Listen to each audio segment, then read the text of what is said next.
Bonjour tout le monde. Alors, normalement, ça marche. Alors, je sais qu'il faut toujours un petit temps de latence. Bienvenue pour ce deuxième épisode de la tisane. Elle est là, des mamans. J'ai même mis des tasses. Bon, elles sont vite celles-ci, hein, parce que je ne vais pas boire 3 tasses de tisane. Sinon, je ne vais pas dormir de la nuit. Ah, il y a quelqu'un qui me voit. Ça, c'est chouette. Donc, deuxième épisode. Le premier était mercredi dernier, la tisane des mamans.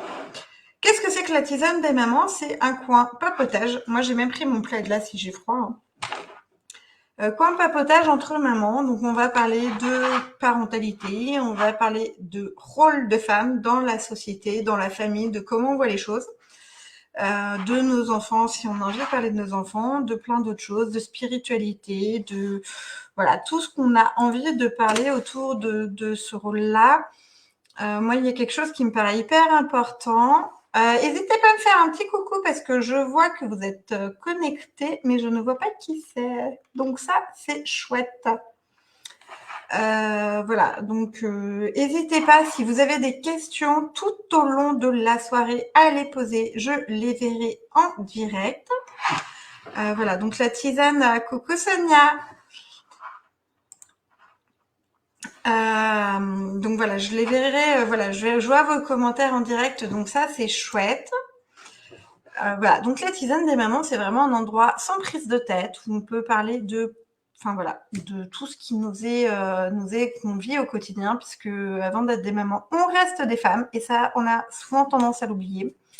Surtout avec la baisse de la natalité ces derniers temps, où on veut nous réarmer.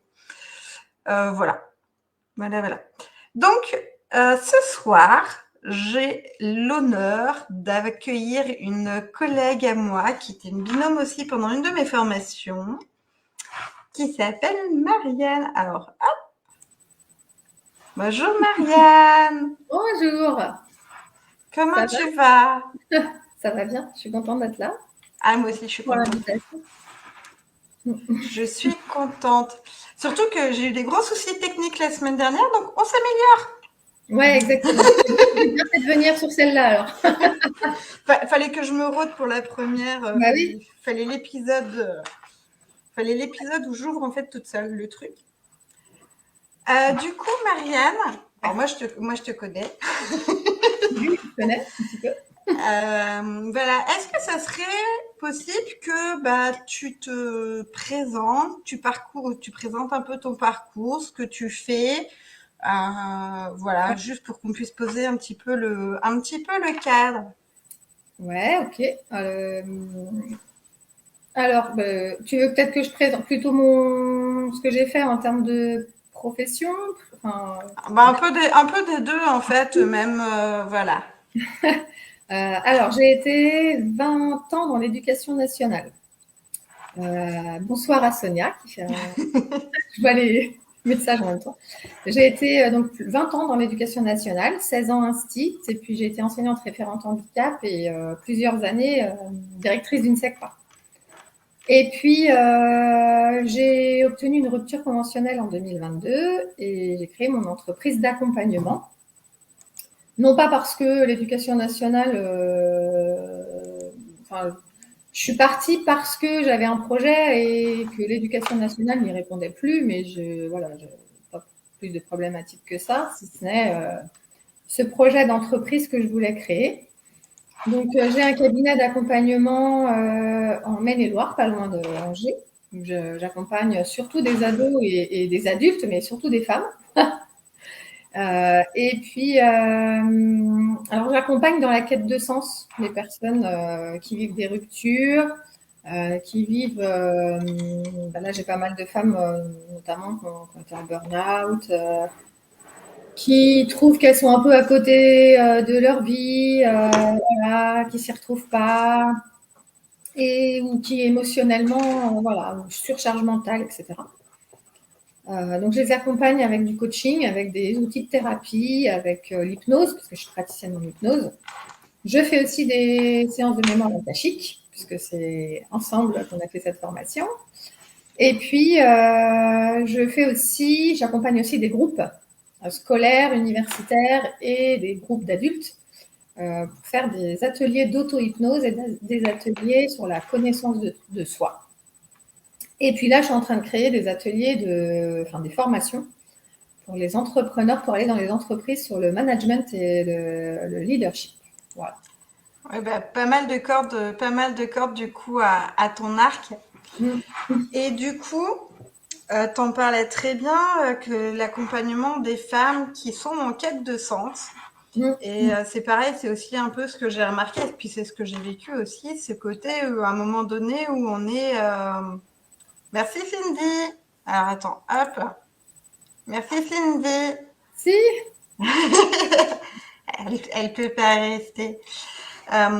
Cette notion de sens, je trouve qu'aujourd'hui, c'est quand même quelque chose de plus en plus important dans la notion des personnes. Et je trouve surtout au niveau des femmes, en tant que maman, en tant que... je sais pas comment toi tu le vis du coup dans tes consultations, ça. Tu t'en rends compte aussi, c'est quand même beaucoup plus... Enfin, En fait, je m'en rends compte parce que les femmes qui souhaitent un accompagnement, elles me le demandent directement. ouais. Elles me disent tout de suite, en fait, il n'y a plus de sens à ce que je fais, j'ai l'impression d'être un peu à côté de mes pompes, je fonctionne comme un robot. Et surtout, elles le ressentent parce que elles sont beaucoup... elles ont l'impression, moi souvent, ce que j'entends, c'est qu'elles sont dans le brouillard. Elles n'arrivent plus à avoir de joie le matin, à se lever. Tu Mm. vois, c'est dans le corps que ça se passe parce qu'au début, dans la tête, voilà, j'en ai marre d'aller au boulot. Mais en fait, à un moment donné, c'est le corps qui parle. Et très souvent, c'est ce qu'elles expriment, c'est que je me sens trop triste, je sens que je suis vidée, que ouais, je suis dans le brouillard, il n'y a plus de sens à ce que je fais, je ne sais même plus pourquoi je le fais. Tu vois, c'est ce qu'elles expriment souvent. Ouais, mais enfin, on le voit, on est des femmes et enfin, on a tendance à mettre ce rôle de maman hyper en avant. Moi, je trouve, enfin voilà, on voit plein de groupes autour de la parentalité positive, de la bienveillance, de la CNV, de la communication non violente. Mais Ouais. fine de rien, je trouve que ça rajoute une pression supplémentaire aux mamans qui doivent gérer le planning, qui doivent gérer. C'était d'ailleurs un peu le titre de ma vidéo que j'ai postée là en fin d'après-midi. Où en fait, on est déjà multitâche et en plus de ça, il faut arriver à gérer les émotions de nos enfants, il faut arriver souvent des fois aussi à gérer les émotions du conjoint, à gérer un petit peu tout ce monde-là. Et finalement, il y a, ben, comme tu dis, il y a à un moment donné ce brouillard qui s'installe parce qu'on ne sait plus dans quelle direction on doit aller, on ne sait plus comment on doit se diriger en fait. Alors, je vais un tout petit peu modérer parce que moi, je n'ai pas que des femmes qui ont encore des enfants à la maison. Ouais, ouais. J'ai des mamans, mais je vois que... Et là, quand je dis j'ai que des femmes, c'est parce que c'est des femmes qui viennent à moi. Hein. Je suis pas en train de dire que les hommes ne connaissent pas non plus de problématiques de sens ni de reconnexion. Et il y a aussi des papas qui vivent seuls avec leurs enfants et qui ont une surcharge mentale importante. Et je suis Ouais. bien placée pour le savoir, puisque je suis avec un homme qui vit seul avec ses enfants. Ça existe aussi pour les papas. Mais je vais parler pour moi, parce que je suis une maman et pour tout ce que je connais. Et effectivement, ça peut toucher vraiment tous les âges. Les femmes qui sont jeunes mamans, les femmes qui ont des enfants. Là, j'accompagne une femme qui a 58 ans, qui a des grands-enfants, mais qui a l'impression un petit peu de se réveiller et de sortir d'une... Elle a fait burn-out, dépression, et c'est quelque chose qu'elle traîne depuis une bonne quinzaine d'années. Ouais.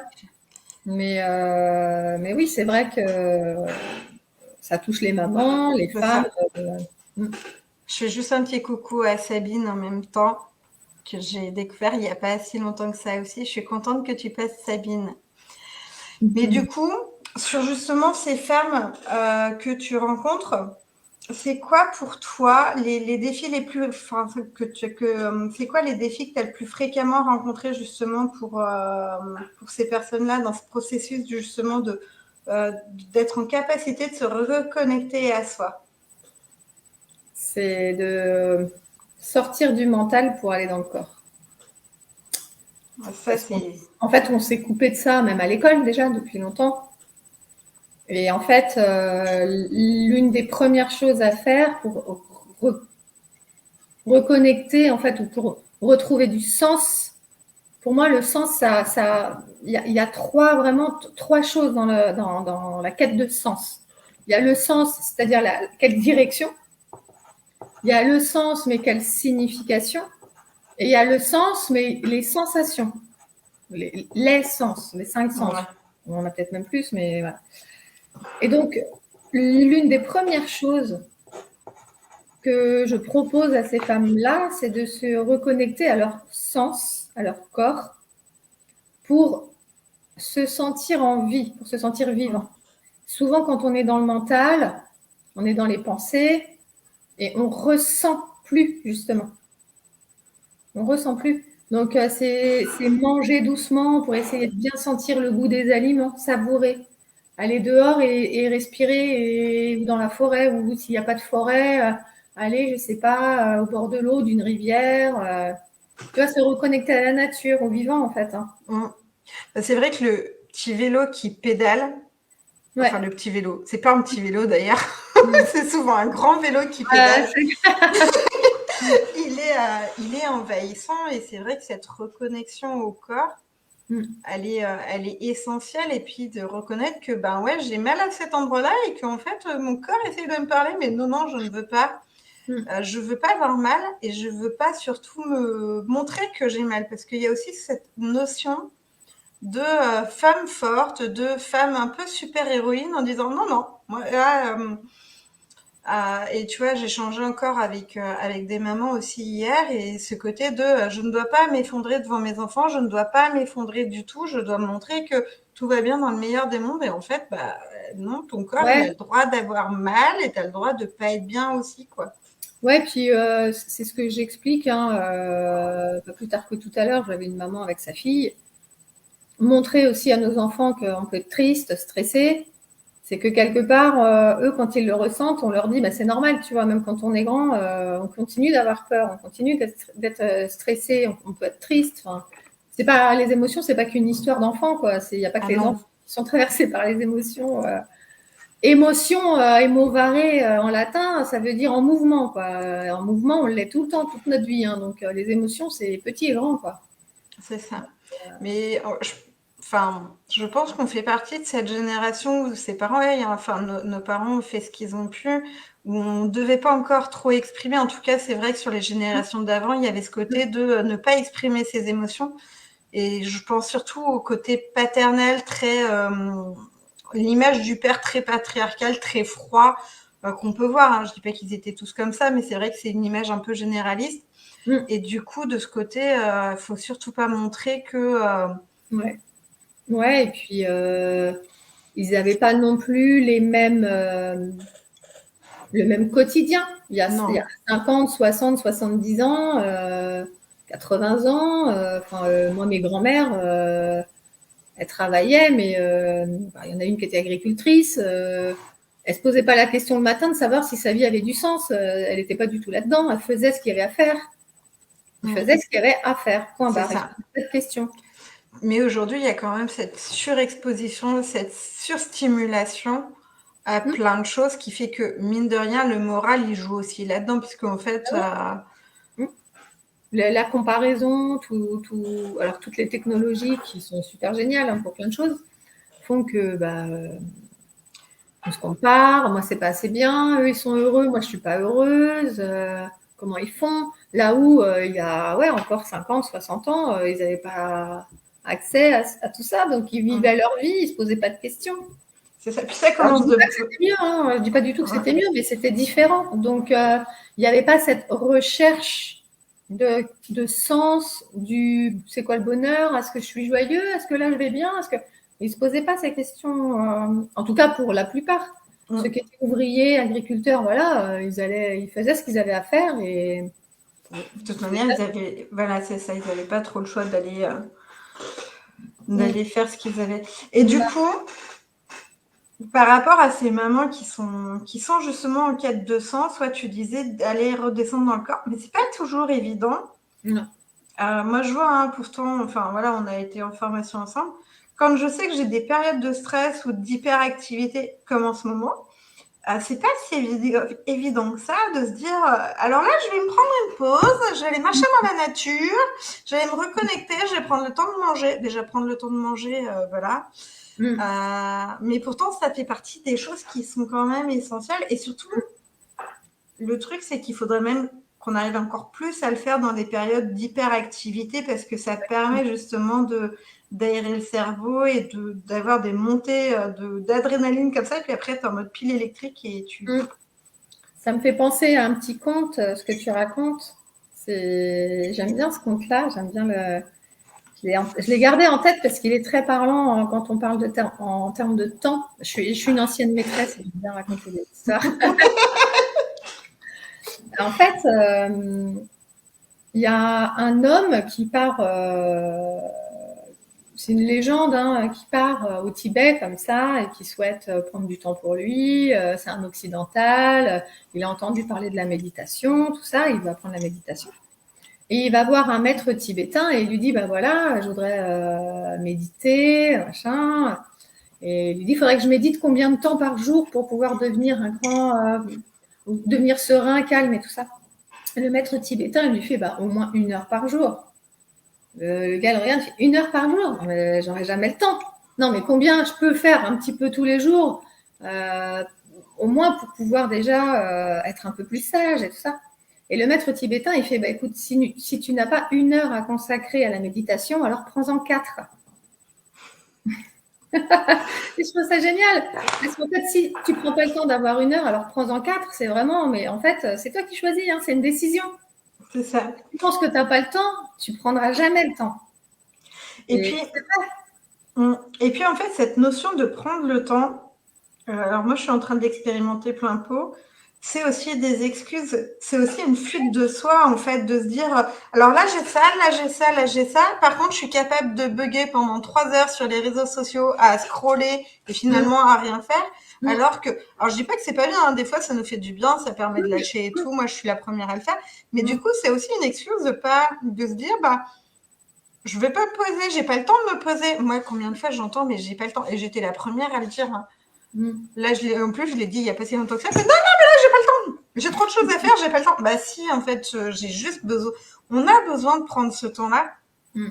Et ce que je trouve bien avec les enfants, et tu vois, j'y ai repensé là dans la semaine en plus, c'est quand les enfants sont tout petits, ils nous forcent à ralentir. Parce qu'en fait, quand ils sont sur les débuts de la marche, ils vont quand même tout doucement.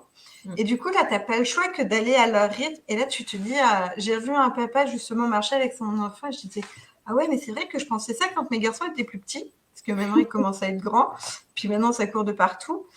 Et je me disais, mais en fait, c'est ça qu'il faudrait qu'on fasse, c'est ralentir. Et pareil, pressé, des fois pour aller à l'école. Là, j'ai mon petit qui me dit, maman, ralentis. Ah, en fait, c'est pas que la voiture que tu es en train de me dire de ralentir, c'est de pouvoir ralentir certaines choses. Et c'est vrai que c'est pas facile, et puis on n'est pas obligé de le faire tous les jours Non. pour tout.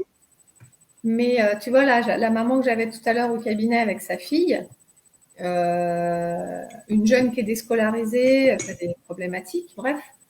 Et ça demande beaucoup plus de travail à la maman à la maison, parce qu'elle l'accompagne, comme elle est déscolarisée, c'est par le CNED, voilà. Et elle me disait, là, j'en peux plus, quoi. Enfin, ça demande beaucoup de choses en plus de mon travail. Je travaille à 80%, je peux même pas reprendre à 100% parce qu'il faut que j'accompagne ma fille. C'est énorme et j'en peux plus, quoi. Et je lui ai dit, ben, est-ce que le week-end prochain, vous pouvez prendre 30 minutes, 1 heure pour vous toute seule? Elle me dit, bah, je me suis organisée, tout ça, il faut qu'on fasse les leçons avec Amy. Je mais en fait, prenez 1 heure pour vous et vous faites 1 heure de leçon en moins avec votre fille. Et vous allez voir qu'en fait, au lieu de passer 2 heures avec elle, vous allez en passer une, mais vous allez être beaucoup plus détendu. En fait, ce qu'on cherche, c'est la quantité de temps. Là où on se trompe, c'est il faut chercher la qualité de présence. 15 minutes de présence vraiment avec son enfant, où on est là, il n'y a rien d'autre qui existe, c'est mieux que 1 heure tous les jours si on ne peut pas. Et puis, c'est pas la peine de culpabiliser, tu vois. Je pense que ce qui nous dérange aussi, c'est pas de prendre du temps, c'est pas le temps en soi. C'est qu'on culpabilise à prendre du temps. C'est Ah, la mais culpabilité qui va avec. c'est ça. Il y C'est a la ça. cul- il y a la culpabilité, moi j'irais même plus loin. C'est déjà, la culpabilité de prendre du temps pour soi, mais cette peur de si je prends du temps pour moi, je vais abandonner mon enfant. En tout cas, enfin, moi, pour l'avoir vécu, tu vois, je suis vraiment là-dedans en me disant, il y a peut-être ce côté, tu vois, d'abandon. Ouais. Après, tout dépend les blessures qu'on a eues dans l'enfance et tout, mais Non, mais c'est sûr qu'il y a des femmes qui doivent penser ça, des mamans qui doivent penser ça. et Hein. ce côté un Pas de petit mère, peu, j'abandonne. voilà, ce côté, ouais, mais si je prends du temps pour moi, de qualité et machin, je vais typiquement me faire masser, me faire un petit spa et tout. Pourquoi moi j'ai le droit de me faire plaisir alors que mes enfants, eux, ben, ils ne peuvent pas. Enfin, voilà. Et je trouve ça hyper important et hyper intéressant en fait à comprendre pour pouvoir aller transmuter le schmilblick qu'il y a derrière. Ouais. Ah ouais, complètement. Et puis, quand on est mieux et reposé, bah, c'est vrai que la relation, elle est plus détendue aussi. Ah bah clairement, alors moi je me souviendrai toujours, c'est mon grand. Je le ramenais avec, tu vois, une visite médicale post-opératoire et tout. Et je lui dis, il faut qu'on se dépêche. Derrière, t'as rendez-vous. Enfin, c'était au moment des repas de Noël. Je lui dis, il faut vite qu'on aille à l'école pour pas que tu rates le repas de Noël. Il me dit, mais maman, tu te fous la pression, quoi. Je dis, ben, en fait, tu te rends pas compte. Donc, c'était pile au moment où moi, j'étais en arrêt à un moment donné. Je lui dis, mais en fait, quand tu étais plus petit, donc en CP, CE1, je dis, c'est ce qui se passait tout le temps. Il me dit, ben, en fait, ouais, mais les journées, tu vois, elles étaient compliquées à ce moment-là. Et donc là, tu vois, avec du recul, tu te dis, ah ouais, quand même, ce truc-là de recherche de temps, de culpabilité, de se dire, oh mon Dieu, qu'est-ce que je suis en train de faire vivre à mes enfants aussi. Après, il y a des choses qu'on ne peut pas, auxquelles on ne peut pas déroger. Je veux dire, une maman qui commence à 8 heures, bah, elle va être obligée de lever son enfant plus tôt, de l'emmener à la garderie. C'est ça. Ah ouais, mais c'est comme ça, oui. Oui, les enfants subissent le rythme des parents, évidemment. On va pas se le cacher. Maintenant, ça ne sert à rien de culpabiliser pour ça. Je veux dire, elles vont travailler, elles vont travailler. Mais peut-être que le week-end, elles peuvent prendre plus de temps, les lever plus tard, ou s'ils sont levés plus tôt, bah, s'ils sont 1 heure devant la télé, bah, ils sont 1 heure devant la télé, c'est pas la peine de culpabiliser. Enfin, tu vois. C'est ça. Mais Quand c'est les pour mamans culpabilisent ou qu'elles se mettent la pression, c'est parce qu'elles veulent bien faire. C'est toujours par souci de bien faire, de toute façon. Bah, après, c'est un peu l'image qu'on essaie de montrer aujourd'hui de cette maman parfaite et de cette parentalité parfaite, tu vois, Ça n'existe pas. Hein. on est d'accord, ça n'existe pas, mais tu vois, il y a tous ces principes éducatifs que tu vois un peu de partout maintenant. Et vraiment, je trouve que c'est vraiment une pression supplémentaire qu'il n'y avait pas forcément avant. Tu me diras, avant, il se passait, enfin, même aujourd'hui, il se passe des choses dans les murs, et voilà, mais ce côté de, ah, alors oui, alors il faut que, voilà, et les questions des mamans de, ça y est, mon fils, il a tel âge, est-ce que c'est normal qu'il fasse pas ça? Mais laissez-les grandir, enfin, on a des questions qu'on se posait pas. Alors après, oui, on peut se poser des questions. Tu parlais de handicap dans ta présentation. Quand on a des enfants qui sont neuroatypiques ou qui sont différents, quand il y a des soucis au terme de psychologie, de mentalité, de développement intellectuel, on peut se poser des questions à un moment donné, mais il faut aussi les laisser grandir et les laisser évoluer et et leur faire confiance aussi. Ouais. Après, en termes de parentalité, ce que j'ai pu remarquer aussi, avec ces 20 années passées dans l'éducation nationale, c'est que les parents, en fait, c'est difficile pour eux de ne pas se mettre la pression parce que quand ils voient aussi que leurs enfants ne font pas comme ils aimeraient qu'ils fassent, ça veut dire que eux, c'est pas des bons parents. C'est ce qu'ils se disent. Mais en fait, l'enfant, il vit ce qu'il a à vivre, qu'il soit neuroatypique, 10, multi-10 ou autre chose, c'est pas de la faute des parents, quoi. Non. C'est pas la faute des parents et c'est pas parce que les parents ont fait quelque chose de mal, c'est pas, voilà, c'est comme ça. Après, il faut les accompagner comme on peut, sachant que c'est pas facile à accompagner des enfants neuroatypiques, autistes ou voilà, beaucoup de présence, ça demande beaucoup de patience. Faut se faire accompagner. Et il faut surtout être bienveillant avec soi-même, quoi. Quand je dis il faut, je sais que c'est pas facile. Hein. J'entends que ce soit compliqué, mais c'est surtout pas la faute des parents. Et quand les enfants ont des troubles, que ce soit du comportement ou des troubles cognitifs, ça ne veut pas dire que les parents sont des mauvais parents. Tu vois? Ouais, mais je vois. Je suis parent délégué, donc tu vois, je vois aussi très bien les choses. Mais Bah c'est ouais. vrai que cette culpabilité ou cette peur, en tout cas, de mal faire ou Mm. de... Mm. Moi, j'ai vraiment, tu vois, cette notion de la maman parfaite, puisque il y a quand même ce côté-là sur les réseaux où, Mm. où on montre que ce qu'on a envie de montrer. Mm. Ouais. Hein, on est d'accord, c'est une belle image, mais Mm. du coup, on n'est pas forcément sur de la vérité, sur ce qui se passe au quotidien. Enfin, les gens vont monter des tranches de vie qui sont joyeuses, Ouais. qui sont fun, qui sont faciles, et on peut appliquer ces moments-là, tu vois, de CNV, de bienveillance et tout. Et C'est ça. puis, dans la minute d'après, en fait, finalement, tu as le parent qui pète un câble et qui lâche sa colère, qu'il a besoin de lâcher, qui va crier parce qu'à un moment donné, il en peut plus de répéter 15 000 fois la même chose et qu'à un moment donné, enfin voilà. Et que toi, tu es une maman, mais tu es surtout un être humain, et que toi aussi, tu as le droit de lui crier dessus si tu en as marre. Ça fait pas de toi une mauvaise mère. Non, mais Écoutez, certains ouais, t'as le principes droit de parentalité, du moment que toi tu cries, c'est que tu n'as pas été en capacité de gérer tes émotions. Et de- donc, du coup, c'est toi la coupable d'avoir crié sur ton enfant parce que, et là, tu te dis, mais à un moment donné, Ouais, enfin, dans on ces est que, cas-là, excuse-moi, mais dans ces cas-là, la personne qui me dit pas capable de gérer ses émotions, de toute façon, des émotions, ça ne se gère pas. Quand elle est là, on se laisse traverser, point barre. Il n'y a pas à gérer ses émotions, il y a juste à les ressentir. Tu es en colère, tu es en colère. Après, il y a colère et violence, on est bien d'accord. on est d'accord. Quand tu as une émotion qui te traverse, tu vas pas te dire il faut que je gère mon émotion. Ah, je suis triste, maintenant je vais gérer. Non, tu gères rien, tu le vis. C'est une émotion. Une émotion, c'est pas mental. Il n'y a pas à gérer. Il y a juste à se laisser traverser et après à voir qu'est-ce que je peux faire avec ça. C'est ça. Réguler, est-ce que je respire peut-être plus doucement? Est-ce que je vais aller boire un verre d'eau? Est-ce que, je sais pas, je vais me masser un peu? Voilà, ça passe par le corps. Donc, il n'y a Euh, pas à gérer, c'est pas là-dedans. C'est ça. Mais, et puis comme les enfants, enfin, on est en fin de journée, on est aussi crevé par notre journée de boulot, par les Ouais, surstimulations qu'on a eues. Et souvent, il y a nos enfants qui sont là et qui vont décharger aussi de leur journée d'école qui aura pu également être compliquée. Donc finalement, tout le monde est dans un état de fatigue avancé et ça fait les étincelles, ça fait grand feu. les Et là, parents c'est... disent, t'as pas fait tes leçons, il faut que je mange, il faut nana, nani. Bah C'est ouais, ça. c'est pour peu qu'il y ait des activités extrascolaires, c'est waouh. C'est ça. Et là, c'est, ben, du coup, il faut aller respirer. Ouais, non, mais en fait, là, ouais, tu vois, j'ai pas le temps, mais En fait, je vais respirer juste quand je vais être dans la voiture en train de faire les taxis. c'est ça. Un petit coup de cohérence cardiaque. Voilà.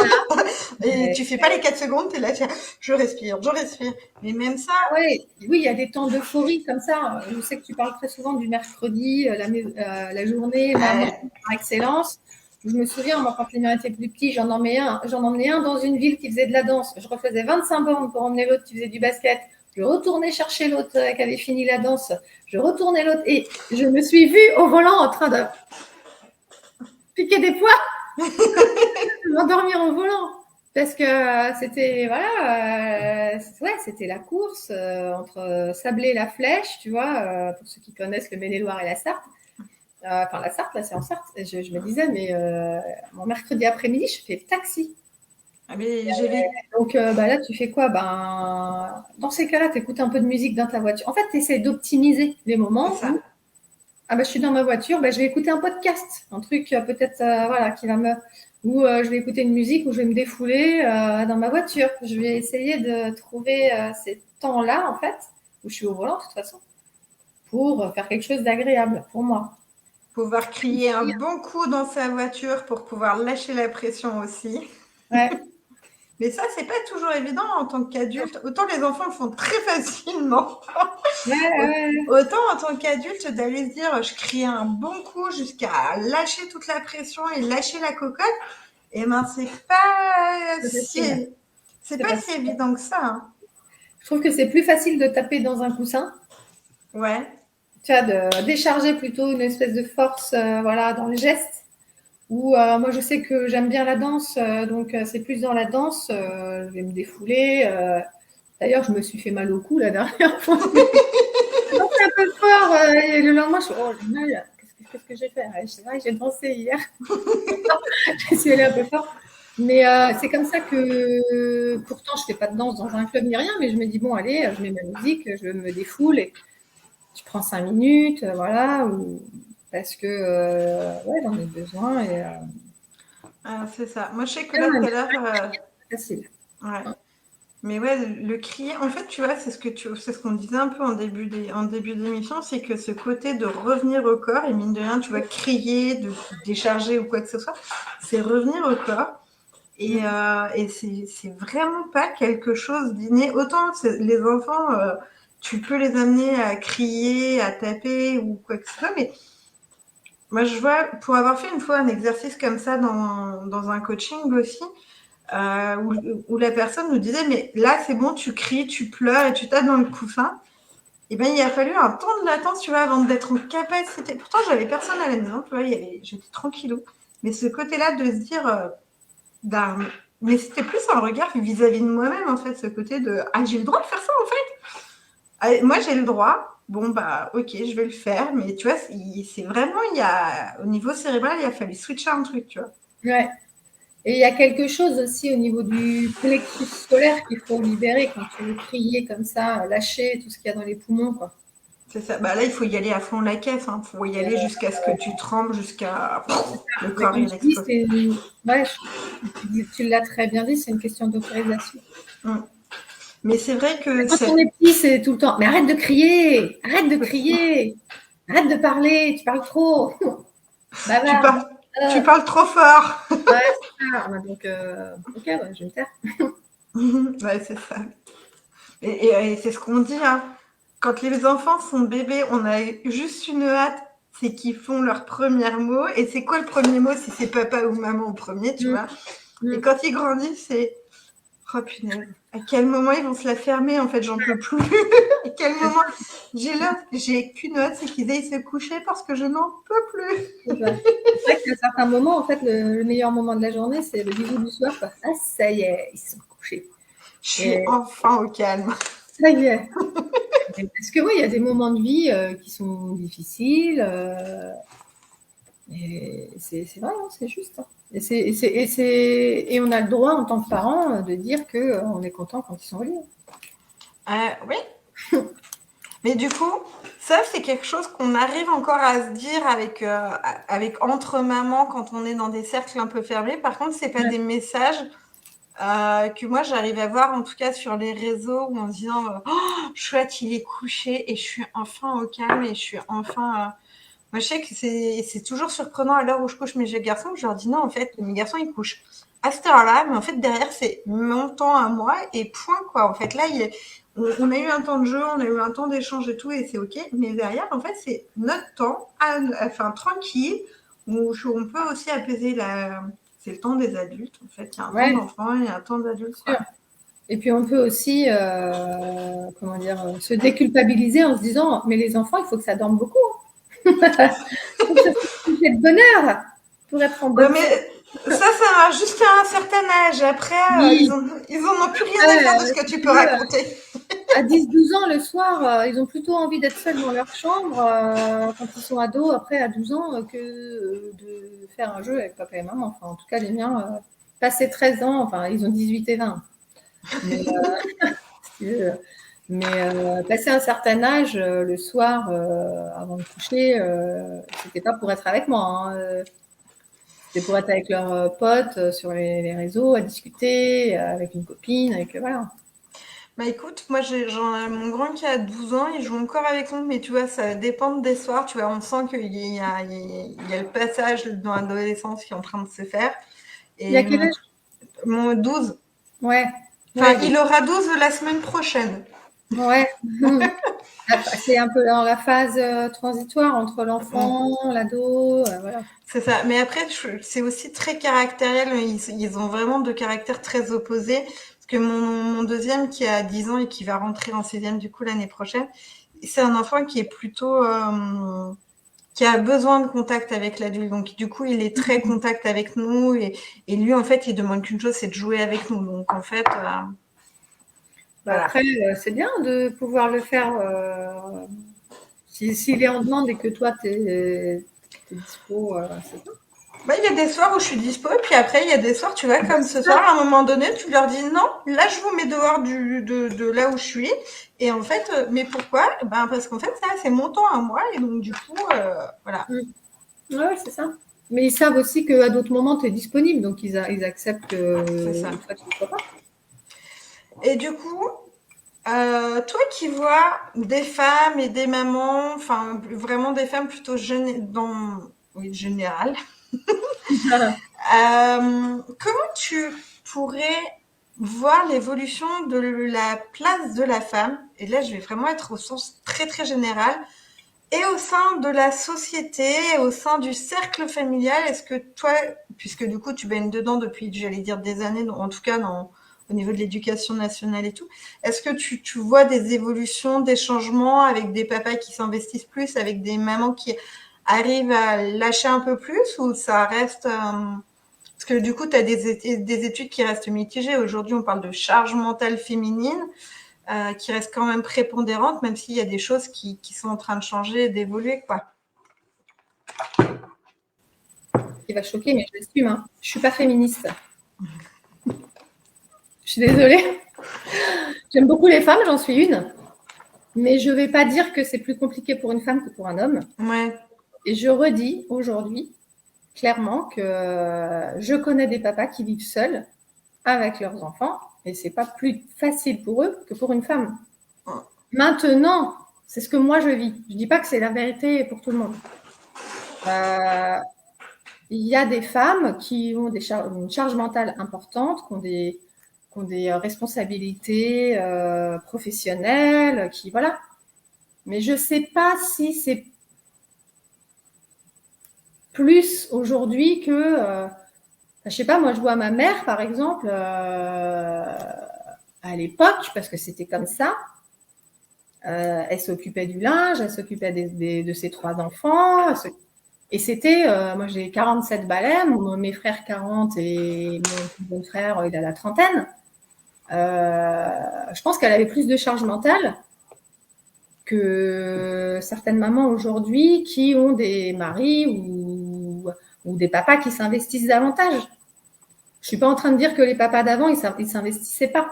Mais c'était pas la même mentalité. Ils étaient pas, mon père, c'est pas, il a 69 ans. C'est pas la même mentalité que les papas d'aujourd'hui. Et c'est pas grave, c'était comme ça.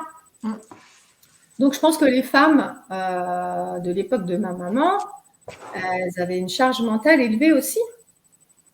Sauf que, bah, il y a les médias, qui font que, on en parle peut-être plus aujourd'hui. Alors peut-être que c'est bien qu'on en parle, et on n'en parlait pas il y a 40 ans. Tu vois. Donc c'est bien qu'on en parle, mais je suis pas sûre que ce soit plus aujourd'hui qu'avant. Et je suis pas sûre que ce soit plus pour les femmes que pour les hommes d'aujourd'hui. Ouais. Parce que Voilà. il y a quand même, on se coltine ça quand même depuis. Je fais juste un coucou à Coco Steph. Il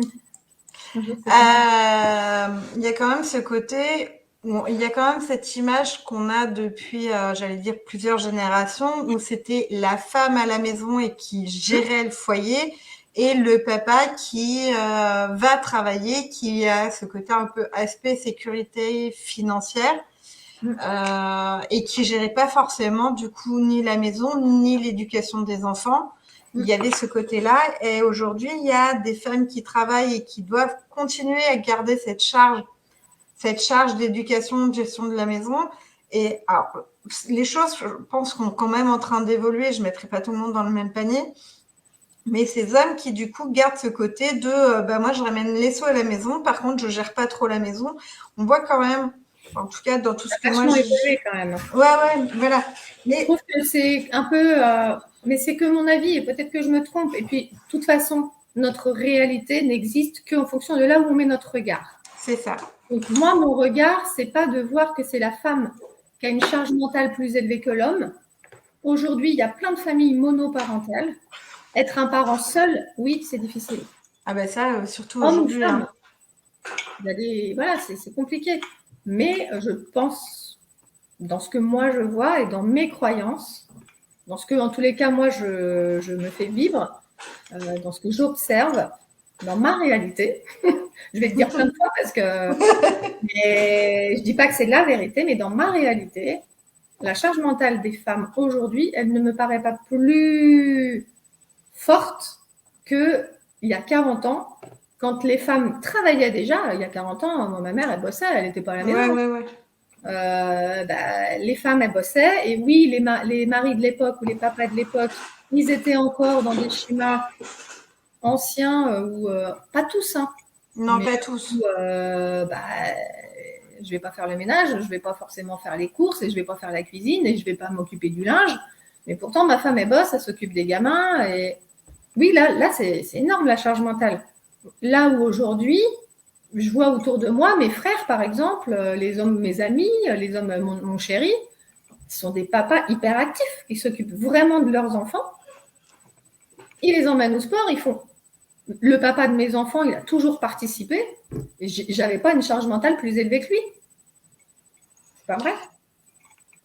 Après, c'est ce que tu dis est très juste, c'est qu'on voit le prisme, on voit notre propre vérité par notre Exactement. propre prisme et par là où on a envie de voir les choses. Et moi, je sais qu'à contrario, tu vois, j'ai dû gérer mes enfants pendant des années toute seule, Voilà. avec être toute seule et pas de soutien. Et tu vois, même aujourd'hui, j'ai de la chance d'être avec quelqu'un qui m'accompagne et qui me soutient. Et tu vois, il y a des fois, ça fait du bien de te dire. Voilà, c'est ça. Mais c'est parce que Mais c'est une expérience et c'est peut-être aussi celle de beaucoup de mamans. Hein. c'est Je dis ça. pas. Bah après, dans tout ce que moi j'ai pu voir, pu côtoyer et tout, parce que du coup, moi j'étais dans pas mal de groupes de mamans solo, et là tu te dis, bon, moi ça va, en fait, je suis pas toute seule à vivre le calvaire d'être ça, ou c'est pareil, tu vois, quand tu es toute seule et qu'on te dit. Puisque j'avais fait une conférence à un moment donné, justement, sur la bienveillance et machin, et là on te dit, bah du coup, quand vous sentez que ça va pas bien, vous sortez, vous allez faire un tour. Et là, moi, je dis, écoutez, j'adore ce que vous faites, mais on fait comment quand on est maman solo et quand on a des enfants en bas âge? Je fais quoi? Je les laisse livrer à eux-mêmes et je pars quoi 45 minutes. Et là, elle m'a regardée et elle n'a pas été capable de me répondre en me disant, non, mais il y a peut-être d'autres trucs. On peut peut-être trouver des moments où quand ils sont couchés, vous pouvez aussi vous apaiser. Ouais. Je connaissais pas encore tout ce que je connais aujourd'hui en termes de méditation, en termes de pouvoir respirer et tout. Ouais. Et du coup, en fait, j'ai eu un silence radio en face. Et là, tu te dis, ok, c'est cool, merci. Bon, Ouais, j'ai bien fait de venir. elle vivait dans sa réalité ou peut-être qu'elle ne connaissait pas la C'est ça. monoparentalité, les familles monoparentales. Mais c'est vrai, hein, franchement, je trouve que les histoires qu'on se raconte, c'est parce que c'est ce qu'on vit, mais on ne vit pas tous la même chose. Et toi, ton expérience fait que tu as eu beaucoup de charge mentale, tu en as encore. Et c'est la réalité que tu vis et c'est ce que tu vois sûrement autour de toi aussi. Voilà, parce que du coup, c'est les personnes que je côtoie qui sont dans la même situation. Donc, ça va renforcer ce que je vis, en fait. Mais voilà. Mais c'est une très bonne chose parce que ça met de l'eau à notre moulin qui dit qu'il n'y a pas de vérité, il y a juste ma réalité, c'est là où je mets mon regard, là où je mets le focus. Et c'est pour ça que c'est hyper intéressant, les discussions comme ce soir. Ça permet de toujours de trouver une nuance, en fait. C'est important de tout nuancer, d'avoir assez de discernement pour se dire, OK, moi, dans ma réalité, voilà, je suis une femme aujourd'hui et j'ai une charge mentale importante parce que je suis seule et que j'ai peut-être un ex-compagnon qui ne s'occupe pas des enfants ou qui est parti ou qui ceci, cela, bref. Mais est-ce qu'il y a d'autres choses qui existent? C'est Et ça. oui, en fait, tout existe.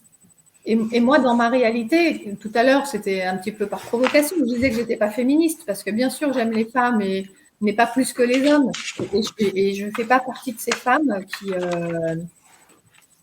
Moi, je pense que c'est bien, en fait, de nuancer et de trouver un équilibre entre le yin et le yang, comme on dit.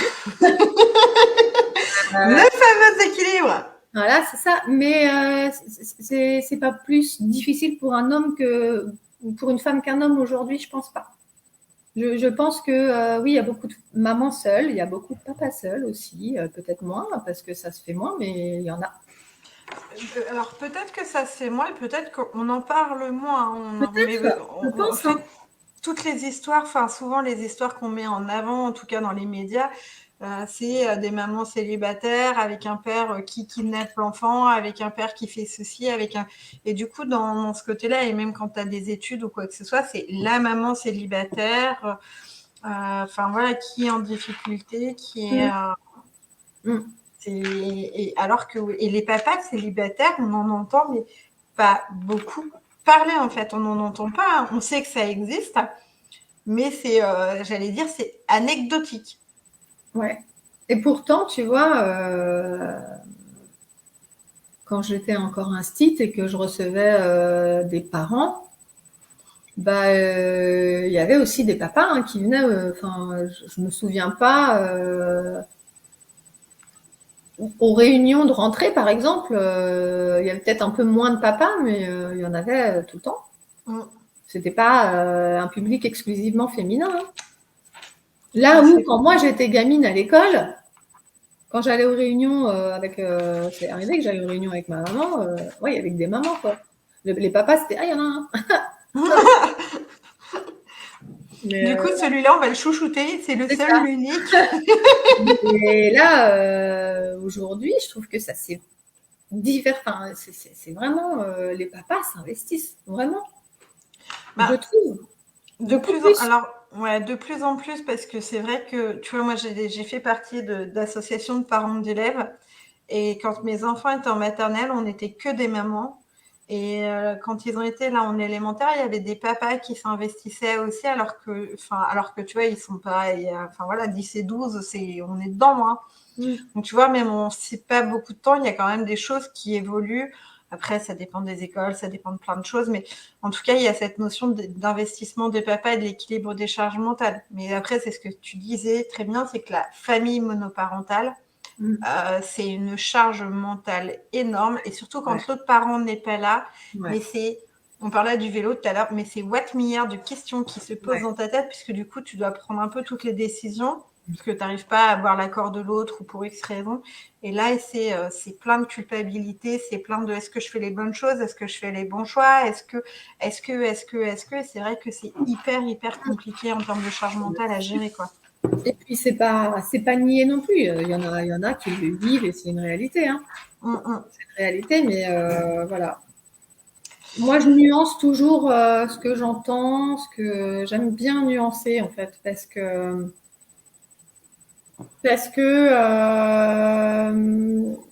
c'est comme ça que je vois les choses. Il y a toujours deux faces à une pièce, il me semble, et c'est important de toujours mettre un peu de nuance. J'aime bien ce mot-là, la nuance. Et du coup, pour revenir à cette histoire de reconnexion à soi, moi j'aime bien la notion de boussole. Ah oui. Moi je trouve que c'est tellement parlant de se dire, de se reconnecter à sa boussole intérieure. Tu sais, tu as la petite aiguille qui est là, qui bouge dans tous les sens, et puis à un moment donné, elle fait ting, je sais Mmh. dans quelle direction. Denis, Euh, non. du coup, quels sont pour toi les bénéfices, j'allais dire, à long terme de ce process, de pouvoir aller se reconnecter à sa boussole intérieure, et quels peuvent être aussi les impacts, tu vois, de la personne qui a une capacité de se reconnecter et de rallumer la petite flamme intérieure, enfin pas la petite, la flamme intérieure, que ce soit pour elle, mais l'impact que ça peut également avoir pour ses proches, pour sa famille, pour son environnement, en fait, tu vois, assez extérieur. Alors, pour moi, les bénéfices de se reconnecter à ce qui est juste pour soi, c'est que tu te sens plus vivant. En fait, tu te sens plus en vie. Et quand tu te sens plus en vie, tu vois, juste des choses, tu te sens plus dans la gratitude. La gratitude, c'est une fréquence hyper puissante. J'en ai parlé hier avec une femme que j'accompagne qui me disait, mais je suis tellement heureuse. J'étais, moi, en tant qu'accompagnante, tellement heureuse de vivre ça. Elle me dit, je suis tellement heureuse parce que elle venait justement parce qu'elle avait perdu le sens. Et elle me dit, mais en fait, j'ai pas gagné au loto. Je vais pas faire un voyage au bout du monde. Mais je vois l'extraordinaire dans les choses ordinaires. C'est beau. Et là, je l'ai regardé, je fais merci. Parce que oui, c'est ça, en fait. Je pense que quand tu as trouvé ta boussole, ou quand tu te sens pleinement vivant, ben, que tu es connecté à ce qui est important pour toi, ben, tu te sens, ouais, tu te sens juste vivant, en fait. C'est hyper fort et tu te sens en lien avec les autres parce que tu te connais davantage. Donc, tu sais que tu n'es pas parfait. Donc, tu n'en veux plus à l'autre de ne pas être parfait parce que tu sais que toi, tu n'es pas parfait non plus. Donc, tu ne vas pas lui en vouloir parce que tu es pareil. Donc, tu ne vas pas lui reprocher ce que tu es toi-même parce que tu as appris. Et puis, après, c'est un chemin. Et puis, ça permet, je trouve que c'est important en tant qu'adulte et en tant que parent, quand tu te permets de te reconnecter à ce qui est important pour toi, bah, tes enfants, ils te voient et ils se disent ah, bah, c'est pas mal de vieillir en fait. Non, mais attends, c'est vrai. Si tu es un adulte déprimé et tout, les gamins, c'est ça de vieillir. Enfin, j'ai pas envie en fait. Oh, l'horreur. Oh. Tu vois. Alors, il y a une réaction de Stéphanie que j'aime, que j'aime beaucoup. Du coup, elle disait, mon père m'a transmis ce message par le biais d'une amie, et il disait que ma boussole, c'était mon cœur. Et c'est magnifique, en fait, Stéphanie. Et du coup, j'ai pu récupérer il y a peu la boussole de mon père. Ah, c'est chouette. C'est magnifique. Ouais, merci Stéphanie. C'est juste, c'est ça.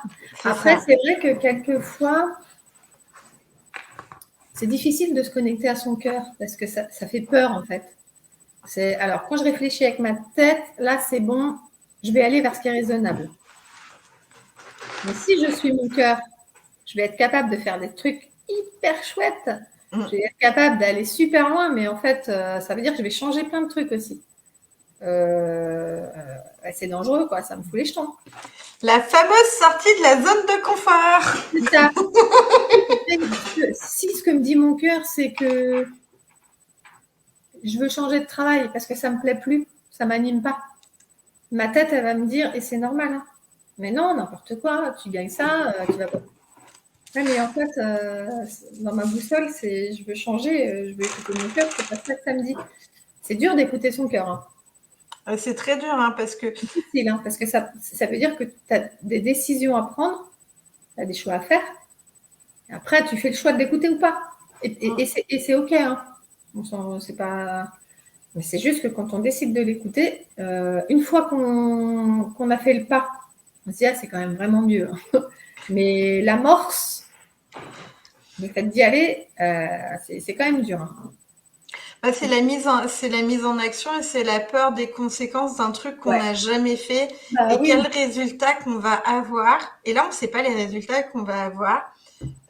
Qu'est-ce que je vais avoir si je suis mon cœur et du coup, si je me plante, parce qu'il y a ça, hein, c'est si je me plante, qu'est-ce qui va m'arriver? Tu ne peux pas te planter. Ça, c'est pas vrai, tu vois.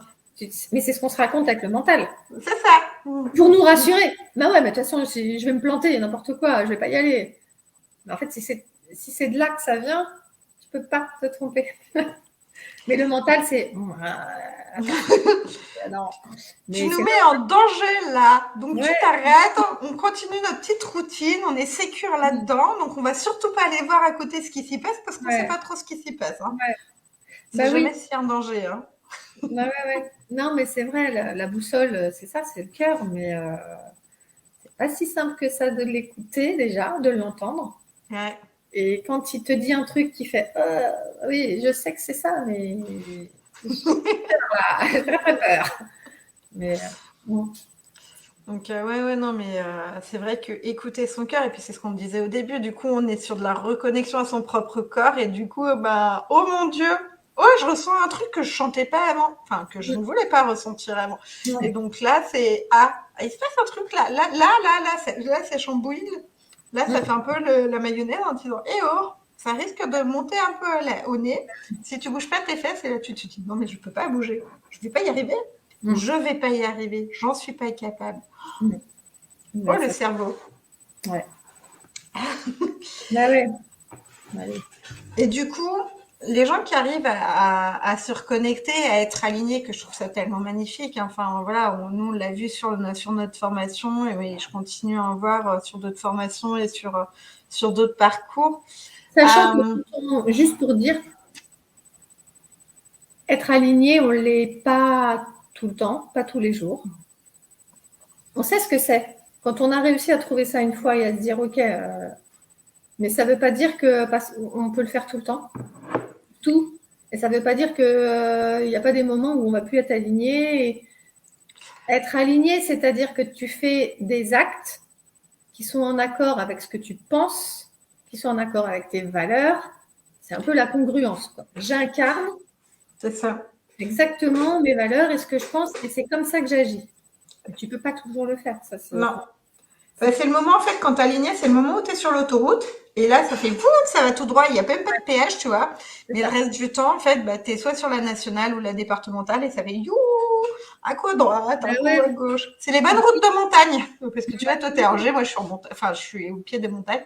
Donc, en fait, et je trouve ça tellement beau comme image, c'est que la vie, dans tous les cas, c'est pas un long fleuve tranquille. Et c'est plutôt, enfin, un coup à droite, un coup à gauche. Bon, on va essayer par là. Ah non, c'est de l'autre côté qu'il faut que j'aille. Et puis Là, la il y a vie, un mur. ouais, Et la ça vie c'est serait, un voyage où il n'y a pas de c'est ça, destination. c'est ça. Et Pas en de fait, destination, donc et le problème de l'autoroute, un c'est qu'à un voyage. moment donné, tu t'ennuies, en fait, parce que c'est tout droit. Et que, en fait, il n'y a rien de drôle. Alors que des fois, tu te dis, bon, ok, ça tourne, ça tourne. Bon, des fois, j'aime bien quand c'est un peu droit quand même. Mais enfin, voilà. Et moi, je trouve que c'est tellement merveilleux ce chemin-là qu'on peut, voilà, on va un coup à droite, un coup à gauche, un coup au milieu. De temps en temps, on est un peu millier. Merveilleux, mais c'est vrai que quelquefois il y a des paysages qui nous plaisent plus que d'autres. Quelquefois il y a des routes, on voudrait qu'elles soient plus rapides. Quelquefois, mais et puis comme on disait avec l'alignement, il y a des moments où on se sent au bon endroit avec les bonnes personnes, et puis il y a des fois non. Mais c'est OK avec ça, et puis on réajuste quand on peut, quand c'est possible. L'important déjà, c'est de savoir que quand on fait quelque chose qui ne nous correspond pas, déjà, c'est de se le dire, c'est ça. d'être OK avec ça. OK, là, je fais un truc, ça ne correspond pas à ce que j'ai envie de faire. J'en ai conscience déjà. Donc, ça veut dire que si j'en ai conscience, je peux changer. Tu as déjà fait 90% du job, quoi. C'est ça. Et puis, changer, ça ne veut pas dire tout transformer. C'est ça. Tu vois, C'est il y a un truc, Stéphanie. un truc, un C'est truc. ça. Il y a Stéphanie qui revenait sur l'histoire des zigzags aussi. Ouais, bah ouais. Ouais, c'est ça. Puis l'équilibre, c'est quelque chose d'instable. C'est l'équilibriste. Hein. L'équilibriste, il est pas Stable. stable. L'équilibre, c'est une journée, déjà dans une journée, du matin au soir, t'es pas traversé par la même émotion. Le matin, quelquefois, tu te lèves, t'es de bonne humeur, et puis 2 heures après, c'est Foutez-moi la paix. c'est ça. Laissez-moi dans mes bulles. T'es aligné? Ouais, je suis vachement alignée, tiens. Viens pas me casser les pieds, tais-toi, fous-moi la paix. C'est ça. Aujourd'hui, Ah je non, bulle. je vais être plus alignée déjà. Et, Mais du coup, quand on est quand même, on a retrouvé un petit peu notre nord et cette reconnexion à notre boussole intérieure. Est-ce que, d'après toi, et ton expérience et ton vécu, il y a quand même un impact sur l'environnement extérieur, que ce soit la famille, les amis, enfin, tu vois, le cercle, j'allais dire plutôt intime. même au niveau du cercle professionnel, il peut. Voilà. T'en penserais quoi? Moi, j'ai déjà un avis sur la question, mais je veux bien avoir le tien. Ma chère Élodie. Attention. Il est parti, Jacques Chirac. On est en direct là, ça y est. Oui, ça va faire 1 heure qu'on en dirait. Ouais. Toi et moi, on sait que tout est énergie. Ouais, oui, je sais. Ok. Que ce que tu vibres, c'est aussi ce que tu vois à l'extérieur. Ton intérieur, ton extérieur, c'est la même chose. Donc, si dedans, c'est pas trop mal, forcément, ça vibre comme ça à l'extérieur et forcément, à l'extérieur, ça va être pas trop mal. Je dis pas trop mal, ça veut dire que c'est pas rayonnant tous les jours, mais ça va être plutôt confortable. Ça veut pas dire que tu vas pas rencontrer quelqu'un, ça veut pas dire que tu vas pas avoir envie de crier sur ton voisin ou d'insulter quelqu'un en voiture. Ok. Ça veut juste dire que si tu es bien dedans, plutôt serein, ben, tu vas voir le monde, c'est ce que tu vas vibrer et c'est ce que l'extérieur va te renvoyer. C'est un miroir. Donc, j'aime beaucoup Arnaud Rioux et il a une phrase qu'il répète très souvent dans ses directs, dans ses livres, voilà, c'est que l'intérieur, c'est une fractale de l'extérieur. C'est-à-dire que c'est un morceau de ça, c'est un miroir, c'est la même chose. Si moi je suis en conflit, en guerre, si je me déteste, bah, la moindre personne qui va venir me faire suer, le moindre truc dans l'environnement extérieur, les proches et tout, je vais m'enflammer, quoi. Ça va être le conflit, ça va être le truc. Alors que si c'est un peu apaisé, avec l'extérieur, je vais être forcément un peu plus apaisée. Donc, ouais, ça va forcément avoir des impacts sur mon environnement. J'aime bien cette version-là, j'aime bien l'autre version, c'est que tu peux regarder comment est le monde extérieur, parce que c'est pas toujours évident de savoir ce qu'on ressent ou voilà. Tu regardes le monde extérieur et du coup, tu as un petit aperçu de ce qui se passe à l'intérieur de toi. Donc, si tu es en fait en colère contre le monde extérieur, pour X ou Y raison, hein, je dis pas que c'est pas légitime d'être en colère, mais quand tu as ce côté un peu en mode révolutionnaire, tout le monde me casse les pieds, ça me gave, machin truc, faut se dire qu'à l'intérieur de toi, en fait, c'est exactement la même chose. C'est que quand tu dis l'autre, il me gaffe, c'est qu'à l'intérieur de toi, tu te dis, tu te gaffes, ma cocotte. En fait, tu te prends le truc de la violence face à toi-même, ce côté miroir. Et comme tu le dis très bien, si à l'extérieur, le monde est apaisé, c'est qu'à l'intérieur de toi, c'est aussi apaisé, quoi. C'est vrai, c'est juste. C'est tout à fait ça. Si j'ai rencontré des adolescents quand j'étais directrice de SECPA qui avaient eu une vie vraiment à 15 ans déjà difficile, qui étaient en foyer et qui avaient de très bonnes raisons d'être en colère. Hein. Ils l'étaient tellement, mais ils étaient en conflit avec tout le monde. En conflit avec les éducs, en conflit avec le parent, en conflit avec les copains, en conflit avec les profs. Et ça pouvait être justifié par leur histoire. Mais ils étaient tellement malheureux et tellement en colère par leur situation, là encore, qui se comprend, hein, que c'était difficile de leur dire allez, calme-toi, essaye d'être. Parce que pour eux, c'était difficile. Donc, leur monde intérieur était tellement. Et leur vécu tellement difficile que l'impact avec l'extérieur, c'était conflit, agressivité, c'était que ça. Donc, on voit bien que quand ça va pas, quand on est en guerre, et là, il y avait des raisons. Et ça ne veut pas dire que ça ne peut pas se transformer, parce que j'ai vu des belles transformations, heureusement. Mais quand on est en conflit comme ça, de manière, on va dire, récurrente, un conflit, ça peut arriver, on peut ne pas être d'accord, et être en conflit, ça ne veut pas dire qu'on va plus s'aimer, ou qu'on va se séparer, ou qu'il va y avoir de la violence. Être en conflit, c'est être en désaccord, ça peut arriver. Mais quand il y a de l'agressivité et de la violence, c'est qu'à l'intérieur, ça va pas. Il y a la révolution aussi à l'intérieur. Ah oui. Et c'est OK. Mais c'est de se dire pourquoi, qu'est-ce qui crée ça chez moi? C'est ça. Pourquoi je suis tout le temps en colère après les autres là? Pourquoi il suffit juste de faire cling et là, cling. Ah, ouais, tranquille. Pourquoi tu m'agresses comme ça? Et c'est si t'es agressif, c'est que t'es en colère. Y a pas, tu vois, c'est que t'es déjà là au niveau de la colère. Il faut juste un petit truc et pouf, ça explose. C'est C'est ça. que il y a déjà un trop plein. Et c'est qu'est-ce que ça me raconte et comment je fais pour vider ça? Parce que la colère, même si elle est là, elle a besoin d'être exprimée, et c'est pas en exprimant par la violence et contre les autres que ça va se régler en fait.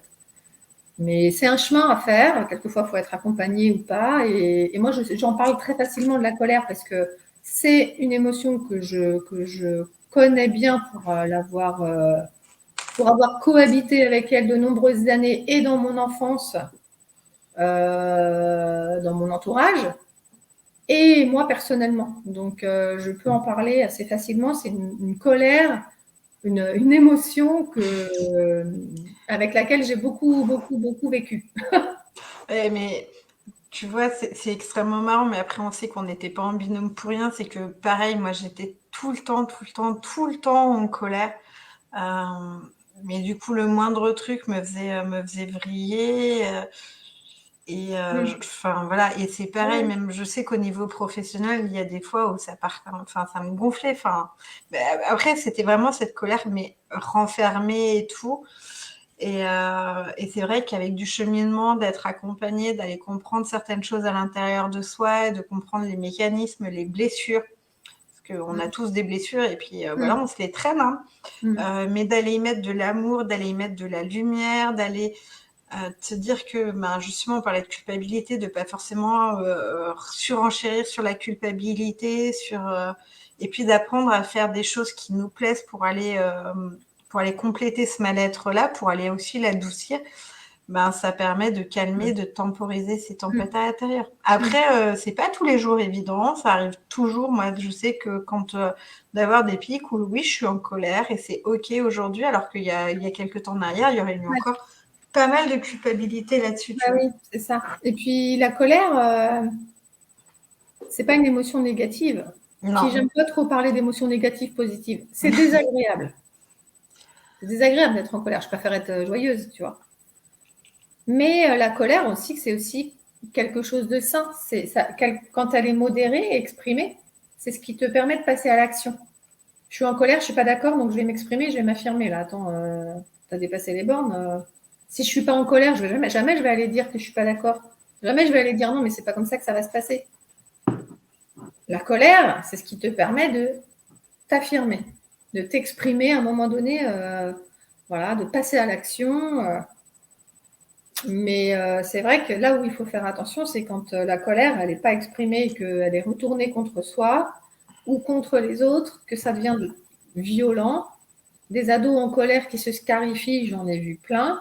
Des femmes en colère qui se font du mal, ça existe.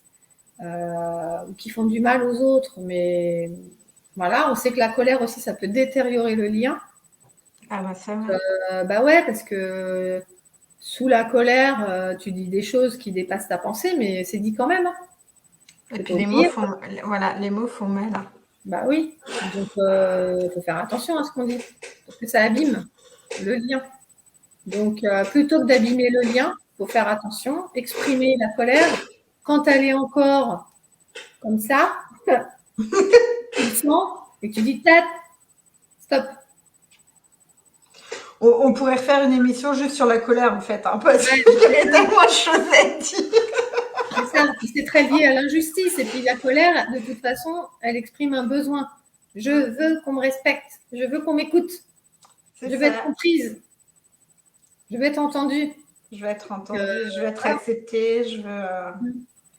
Mais ça, c'est un sujet, la colère. Je pense Très vaste. qu'aujourd'hui, il y aurait de quoi faire. On peut même faire une thèse sur la colère. Il y aurait matière à construire sur la colère. Mm. Parce que, mine de rien, on le voit dans l'évolution de la société, dans l'évolution de la société, cette colère qui monte sur pas mal de choses. Tu parlais d'agressivité, mais cette montée d'agressivité où c'est pareil, il y en avait peut-être avant et on n'en parlait pas autant. Mais du coup, il y a quand même cette montée d'agressivité qui est là. Quand tu vois que pour le 31 décembre, il y a énormément, enfin pour le Nouvel An, il y a plein de voitures de brûlées. Pour des finales de Coupe des finales de foot, tu peux avoir aussi des voitures de brûlées. Enfin, cette agressivité croissante dans la société où tu as des quartiers où même les pompiers, même le personnel de santé n'ont même plus accès parce qu'ils ont peur de se faire caillasser ou quoi que ce soit. C'est qu'il y a un vrai fond sociétal, enfin un vrai problème sociétal de fond. C'est pas trop le sujet là pour le coup, mais c'est vrai que la colère, on pourrait en parler, mais pendant des heures et des heures, quoi. Après, n'oublions pas qu'au Moyen-Âge, on écartelait les gens. Au moins, il y avait pas besoin de colère. On a aussi guillotiné, mis des têtes sur des pics. C'était pas non plus sympa, quoi. Ben, c'était soit t'étais dans les cases, soit tu crevais. Alors, ah, t'as fait une connerie, c'est bon, t'es plus là. Oui, c'est violent aujourd'hui. Oui, il y a des endroits où on a peur d'aller et où les forces de l'ordre ou d'autres personnes ont peur d'aller. C'est vrai. C'est médiatisé, donc ça passe en boucle sur BFM ou je ne sais quoi. Donc, là encore, je redis, notre réalité correspond à ce qu'on regarde. Moi, j'ai arrêté BFM. Voilà. Donc, c'est pas nier qu'il y a de la violence, qu'il y a des pays en guerre, c'est pas nier que. C'est pas ça, mais c'est que mettre des têtes sur des pics, guillotiner des gens, écarteler, c'était pas non plus super sympa. L'agressivité, la violence, jeter des pavés en 68, quand les premiers, on digresse complètement, mais les premiers syndicats faisaient des grèves, il y a des ouvriers qui sont morts pendant des grèves. Donc aujourd'hui, la violence existe, mais elle a toujours existé. C'est ça. Donc, mais on en parle davantage. Et puis, il faut dire aussi qu'en France, au XVIIIe siècle, il y avait 20 millions de Français. Aujourd'hui, on est 3 fois plus. Alors, ça commence à baisser maintenant. On fait pas assez d'enfants. C'est vrai, il y avait le réarmement, je sais pas quoi, là. Ouais, c'est ça. Mais non, mais voilà. Oui, le monde peut être violent, mais il l'a toujours plus ou moins été. Oui, bah, il y a des guerres depuis plus du mois. Enfin, voilà, il y a toujours eu des guerres aussi. Ouais. Mais on va revenir aux femmes et à notre boussole intérieure, c'est quand même un peu plus joyeux. La déviation, tu sais, du truc, mais comme quelqu'un dirait qu'on connaît toutes les deux, on va remettre du cadre. Ouais, c'est ça. Coucou, Samia.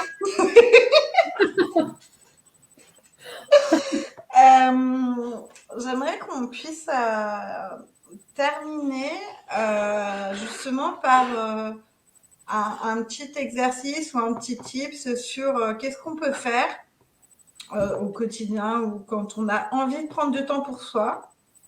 Parce que ça aussi, hein, clairement, moi, je dirais jamais aux gens il faut, parce que c'est à un moment donné, c'est de prendre son propre pouvoir. Donc, en fait, on peut vous donner tous les conseils, mais en fait, si vous ne le faites pas, bah, faut pas venir derrière dire ah, ça marche pas. Bah, non, faut le faire. Un petit exercice simple, du coup, de pouvoir, je sais pas, souffler, se reconnecter à soi, voilà. En fait, je vais partager ce que moi j'ai fait, ce que je fais encore, peut-être un peu moins parce que j'en sens moins le besoin, mais je l'ai fait pendant des années tous les soirs. Et ça m'a beaucoup aidé quand j'en avais besoin. Du coup, si je le fais plus, c'est que ça va bien. C'est le petit carnet qui était posé, tu vois, sur ma table de chevet. Et tous les soirs, j'écrivais au minimum 3 choses pour lesquelles j'avais de la gratitude. J'ai fait ça de 2016 à, même encore pendant le confinement, je le faisais encore, tu vois. Donc, ça prend quelques minutes. Tu fais ça le soir avant de t'endormir. Le truc, il est à côté de ta table de nuit, ça ne prend pas de temps. Et tu t'endors sur des trucs positifs. Et ça peut être des petites choses. Hein. Tu peux avoir de la gratitude parce que ton voisin est passé, t'a fait coucou, ou t'a donné des cerises. Tu vois, parce que, je sais pas, tu as pris 5 minutes avec ton enfant pour parler, pour lui raconter une histoire, un truc, tu vois. C'est vraiment Juste, tu t'endors là-dessus, mais tu l'écris. Hein. C'est pas juste y penser. Parce que l'écrire, ça passe par le corps. J'écris. Et en plus, l'inconscient, puisque je suis assez branchée inconscient, subconscient, moi, il le voit. Ça, Ouais. donc, il y a une vraie prise de conscience. Je l'écris, je le vois en même temps. Ça sort de moi, donc c'est réel, en fait. Donc, le journaling, tu vois, 5 minutes tous les soirs, écrire 3 choses pour lesquelles tu as de la gratitude, c'est quelque chose de fort. Et puis, en plus, tu en prends conscience. Quelquefois, tu dis 2, 3 fois les mêmes choses sur la semaine parce que tu as de la gratitude pour les mêmes choses dans la semaine, j'en sais rien, mais ça fait vraiment du bien. Et ça prend pas beaucoup de temps. Donc, et ça permet en plus de nourrir le sentiment de gratitude qui, pour moi, est sûrement l'un des plus beaux. Regarde. Voilà. Donc, ouais, Stéphanie, je t'invite à le faire parce que déjà, tu t'achètes un super beau carnet, quoi. Un carnet, je sais pas, avec des décors, des trucs. C'est pas juste un carnet, un petit carreau. Tu t'achètes un beau carnet parce que dedans, tu vas y mettre de belles choses. Et, et à côté de la table de chevet, pourquoi j'ai de la gratitude aujourd'hui Qu'est-ce qui m'a fait du bien et bah, c'est juste, j'ai bu ma tisane en regardant Elodie. Et voilà. Ouais, en nous regardant toutes les deux ce soir. Non, mais voilà, parce que c'est la gratitude, en fait, c'est pas pour des trucs. Et puis quand c'est des super trucs, bah, génial. J'ai passé un bon moment, je suis allée au resto, j'ai vu des amis, machin. Génial. Mais moi, je me souviens à l'époque, quelquefois, je me souviens encore avoir mis, parce que j'avais un élève qui était compliqué, et gratitude, un soir, je m'étais même, tu vois, je me souviens encore, surprise à écrire, parce que tu laisses glisser le stylo sans trop réfléchir. J'avais mis que j'avais réussi à faire un exercice à cet élève-là. Et là, je me dis, bah, pourquoi j'ai écrit ça? Mais en fait, j'avais de la gratitude parce qu'il s'était passé quelque chose avec lui ce jour-là. Et voilà, et c'est juste ça, tu vois. Des petites choses comme des grandes, mais déjà, avoir de la gratitude pour les petites, ça permet déjà d'en avoir pour les grandes après. Donc, Tu sais, ce qui est marrant, c'est que j'ai assisté à une autre conf là, bah, il y a 15 jours maintenant. Et elle était connectée en fait en début de live. Et du coup, alors je vais être obligée de la taguer, mais en fait, elle m'a dit, elle a proposé la même chose, c'est cette histoire de gratitude et je trouve ça tellement, c'est pas la première fois que je l'entends. Donc en fait, c'est vraiment pour ça que je disais, c'est l'objectif aussi de cette émission, de pouvoir proposer des petits tips de comment prendre soin de soi au quotidien. Mais si vous ne vous mettez pas en action, bah, vous pouvez me dire ouais, c'est trop bien et tout, mais ça marche pas ton truc. Ouais, mais s'il n'y a pas la mise en action, en fait, on ne pourra pas le ressentir. Et là, en fait, moi, j'ai le message, puisque du coup, ça fait 2 fois en 15 jours que j'ai le message.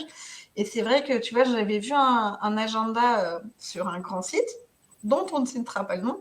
Et là, j'ai fait ah ouais, trop bien. Et moi, j'ai besoin, tu vois, de ce côté un petit peu agenda ou de noter la date. Après, il y a les bullet journal aussi où tu peux faire des dessins, tu peux pour celles qui sont un peu plus artistiques. Mais cet agenda-là, tu vois, je pense que là, j'ai compris le message. 1er février, c'est bon. En plus, tu le fais avant de te coucher, donc tu t'endors sur une note positive, sur une espèce de satisfaction qui fait du bien. Et puis en plus, t'as pas tes enfants, c'est 5 minutes avant que tu t'endormes. C'est ça. T'es tranquille, c'est 5 minutes avant de dormir. Le carnet, il est à côté. Donc, tu vois.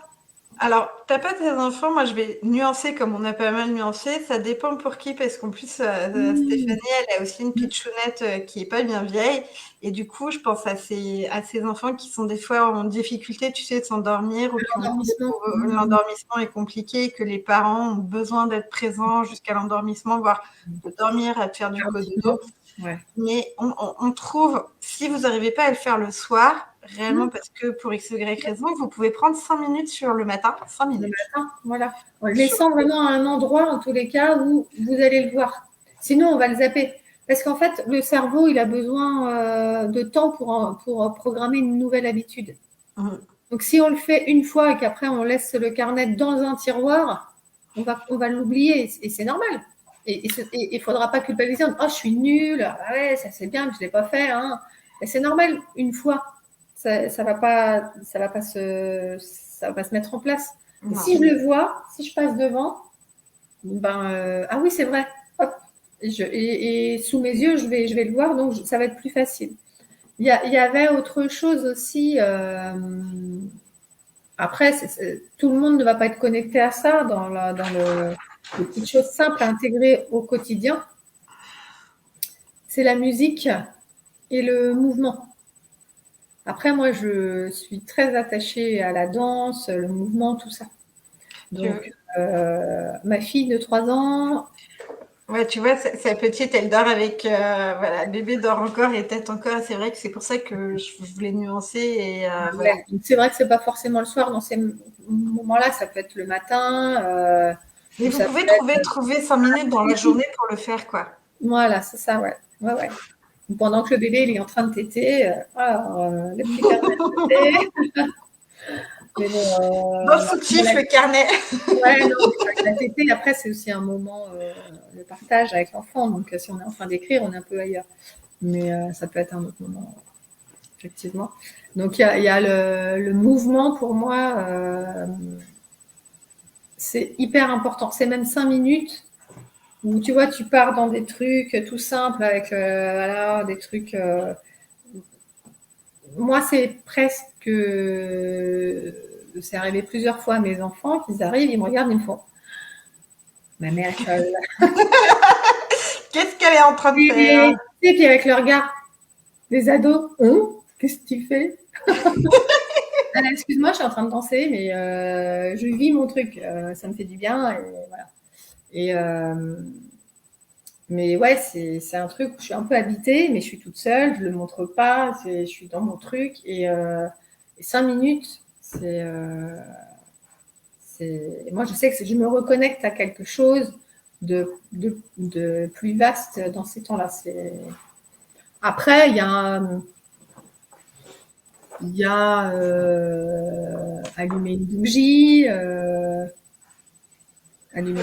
et puis peut-être juste 2 minutes. Voilà, 5 minutes, 5 minutes, bah je ouais, regarde. quelquefois 5 minutes quand les enfants ils sont petits, c'est le luxe. Je me souviens encore quand il y a des fois j'allais aux toilettes, je fermais, cling, j'allais aux toilettes et derrière j'entendais maman et je me disais mais non mais même aux toilettes je peux pas être tranquille. Tu sais, puis quelquefois tu voyais une feuille, il m'avait fait un dessin, je me souviens mon fils, et il le glissait sous la porte des toilettes. Genre mais non, je veux pas aux toilettes, je vais être tranquille. Et même 5 minutes pas tranquille, je comprends bien. Et le pire, c'est sous la douche aussi. Hop, maman! Oui, mais moi, là, j'ai besoin de me détendre. Oui, ouais, c'est ça. Parce que, bah oui, oui, c'est une réalité. Hein. Quand ils sont petits, ils sont, voilà, ils ont beaucoup besoin, ils ne sont pas Ouais. autonomes. Là, c'est là qu'on apprécie d'être à deux, quoi. Et de pouvoir passer le relais. Après, son bout de chou qui est allaité, elle peut pas passer le relais. Hein. Elle peut pas le passer au Bah papa non, pour le c'est pour ça que c'est le papa qui dort avec celle de 3 ans. la douche, c'est plus seul non plus. Oh, et Stéphanie, si tu mets pas du tien non plus. Ouais. Bah, je me souviens, moi, mon fils, ça m'est arrivé, il était tout petit, hein, j'emmenais comment ça s'appelle, le transat dans la salle de bain. Allez, dans le transat, pendant que je prends ma douche. Mais j'ai fait la même chose. Hein. Mm. Et je vois quand moi j'étais toute seule, tu vois, mon dernier ne marchait pas encore. Donc il a fallu gérer, il a fallu gérer les deux enfants, tu vois. Et je suis partie, il avait 13 mois, mon grand avait pas encore tout à fait 3 ans. Toi, t'as fait costaud, quoi. Ah bah, tu commences à me Et- connaître. Moi, j'aime bien quand c'est du. Ah, Ouais. j'y peux rien, moi, c'est des glues. Allez, je te rassure, Stéphanie, mon deuxième, c'est une glue aussi, tu vois. Il a 10 ans et c'est toujours une glue. Donc, voilà. Mais j'arrive à trouver un peu plus de temps pour moi et le fait d'avoir changé de travail m'a permis aussi de pouvoir souffler et de plus être toute seule. Ça m'a permis aussi de pouvoir avoir ce temps-là. Mais ouais, ce côté de gratitude, je pense que Mm. que ce soit le soir, le matin ou en fait un moment qui nous est le plus opportun, mais de se rendre compte qu'on a des petites choses positives régulièrement dans nos journées et auxquelles en fait on s'en rend même pas compte parce que c'est anecdotique en fait. Bah ouais, mais tu vois, ça ne l'est pas tant que ça. Enfin, moi, je sais que ça Ah, m'a c'est beaucoup ça. aidé. Et ça m'a aussi aidé à me dire, plus tu tournes ton regard vers ce qui est positif, plus c'est ce qui existe. Mm. Donc ça m'a vraiment aidé à avoir un autre... voilà. Où est-ce que tu veux mettre le focus? Sur ce qui va pas, sur ce qui va... C'est pas nier, c'est pas mettre tu vois, des ornières, là, des... Ouais, ouais. Non, ça n'existe pas. Non, on sait. On sait que ça existe, mais est-ce que c'est là que je veux regarder voilà, tout le temps et me focaliser là-dessus ou est-ce que je me dis, OK, ça existe, je le sais, mais voilà, je vais regarder un peu ailleurs et ça va me faire plus de bien. Ouais, il y a Steph qui dit il y a Stéphanie qui dit qu'elle va le faire. Mm. Donc après, l'objectif, enfin, je bascule un peu des deux, c'est que l'objectif de l'émission, vous allez voir, c'est que chaque semaine, il va y avoir une thérapeute ou des personnes en tout cas qui m'inspirent réellement. Et en fin d'émission, ça sera vous proposer un petit truc en plus pour justement qu'est-ce qu'on peut mettre en place par rapport à la thématique de la personne qui sera avec moi et qui va vous accompagner, enfin qui va m'accompagner tout au long du live par rapport à ce qu'elle fait et ses pratiques quotidiennes. Donc il y aura des choses qui vont varier et ça permettra d'avoir pas mal de tips au bout d'un moment pour ça. Ouais. Donc, mais c'est vrai que cette histoire de gratitude, moi j'en entends parler, je l'ai découverte sur le développement perso et du coup mon parcours avec Samia et tout ce que j'ai fait derrière. Et c'est vrai que c'est vrai, mine de rien, ça fait du bien, tu vois, de changer, comme tu disais, son regard, de se dire il y a des choses qui vont bien et tout ne va pas mal forcément. En tout cas, Marianne, un énorme merci d'avoir été avec moi ce soir. J'ai après Stéphanie, ça sera en replay sur mon mur. Donc comme je sais que tu me suis, tu pourras te remettre des replays par moment pour ça. Donc la semaine prochaine, ça sera mercredi. Donc une semaine par mois, je suis obligée de passer au jeudi parce que j'ai une soirée réseautage, donc c'était hier soir. Et voilà. Mais du coup, un énorme merci de m'avoir accompagnée sur ce chouette moment. Plaisir. Merci. Ça faisait longtemps qu'on n'avait pas fait quelque chose ensemble. C'est vrai, mais c'est un plaisir. Merci, hein. C'est chouette ce que tu fais. Donc voilà, merci beaucoup. Et puis du coup, je vous souhaite à tous une bonne soirée et je vous dis à mercredi prochain. Bisous. Salut! Merci.